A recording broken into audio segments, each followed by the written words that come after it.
चलिए स्टार्ट करते हैं हमारा क्लास। आज के क्लास में हम देखेंगे एसएससी के पीवाईक्यू सीरीज की। अब हमारा पार्ट 2 है एडवेंट ऑफ यूरोपियन से रिलेटेड। यूरोपीय के आगमन से रिलेटेड ये हमारा पीवाईक्यू सीरीज चल रहा है। ये हमारा पार्ट 2 है। इस पीवाईक्यू सीरीज में हम देखेंगे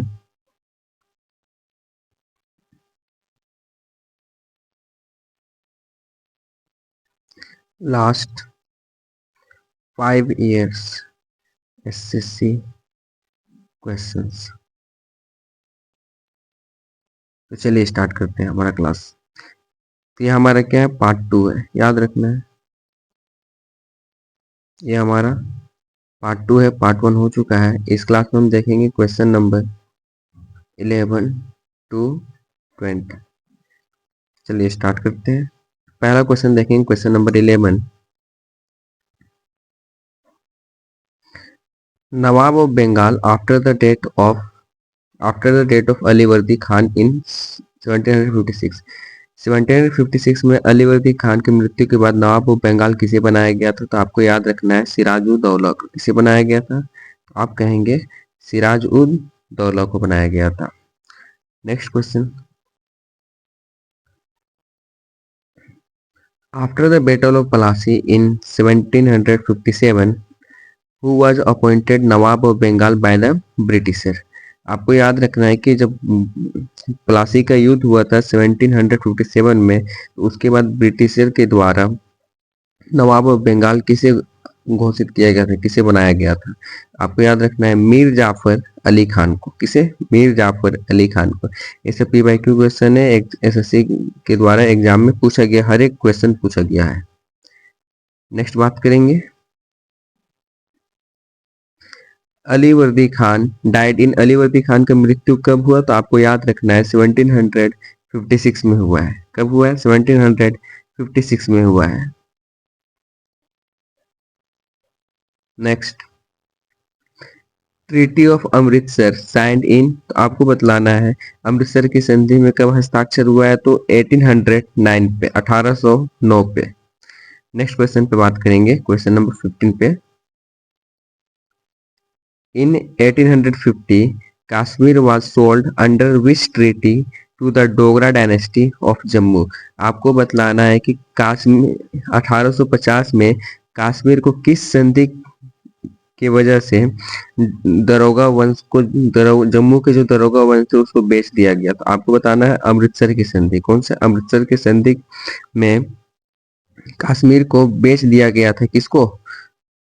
दरोगा वंश को। कहाँ के? जम्मू में। ठीक है, 1850 में। याद रखना है, इंपॉर्टेंट क्वेश्चन है। नेक्स्ट क्वेश्चन पे बात करेंगे, 7 years war in the 18th century fought between Britain and. आपको याद रखना है कि 18वीं शताब्दी में 7 साल का जो युद्ध चला था वो ब्रिटेन और किसके बीच में हुआ था? तो आप बोलेंगे ब्रिटेन और फ्रांस के बीच में हुआ था। ठीक है, चलिए आगे देखते हैं।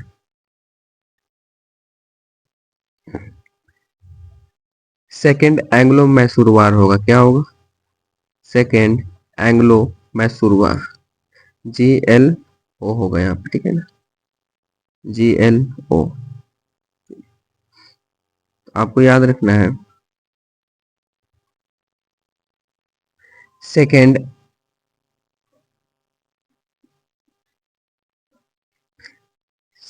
Anglo Mysore war was ended by signing which treaty? तो आपको याद रखना है कि द्वितीय एंग्लो मैसूर वार खत्म किस संधि के हस्ताक्षर से हुआ? तो आपको याद रखना है ट्रीटी ऑफ मैंगलोर। मैंगलोर की संधि के हस्ताक्षर के बाद ये आपका सेकेंड एंग्लो मैसूर वार समाप्त होता है।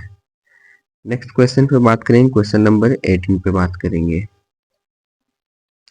Fourth Anglo Mysore war was fought at. जो चतुर्थ एंग्लो मैसूर वार कब लड़ा गया था? आपको याद रखना है ये क्वेश्चन 1799 में। एसएससी के द्वारा पूछा गया क्वेश्चन है, इंपॉर्टेंट क्वेश्चन, हर एक क्वेश्चन इंपॉर्टेंट है। नेक्स्ट बात करते हैं, the Britisher annexed Punjab after defeating the Sikhs in Anglo Sikh war in. आपको याद रखना है ब्रिटिशर ने Britisher annex Punjab after defeating Sikh in Anglo Mysore war in. हाँ, आपको बतलाना है कि ब्रिटिशर ने सिख को हराने के बाद पंजाब में कब्जा कर लिया था, तो वो कब किया था? याद रखना है 1849 में। Next and last question, governor general of Bengal during the third Anglo Mysore, तीसरे एंग्लो मैसूर वार के समय में गवर्नर जनरल ऑफ बंगाल कौन थे? तो सेकेंड आर्ल कॉर्नवालिस थे। कौन थे? सेकेंड आर्ल कॉर्नवालिस थे।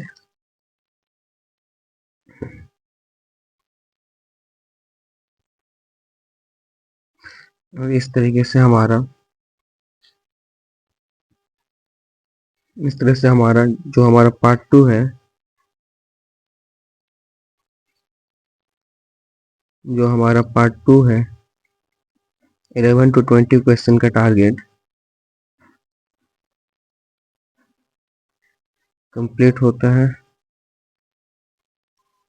मिलते हैं हम लोग इसके पार्ट 3 पे। आज के लिए बस इतना ही रखते हैं, कल मिलेंगे इसके पार्ट 2 में। थैंक्स।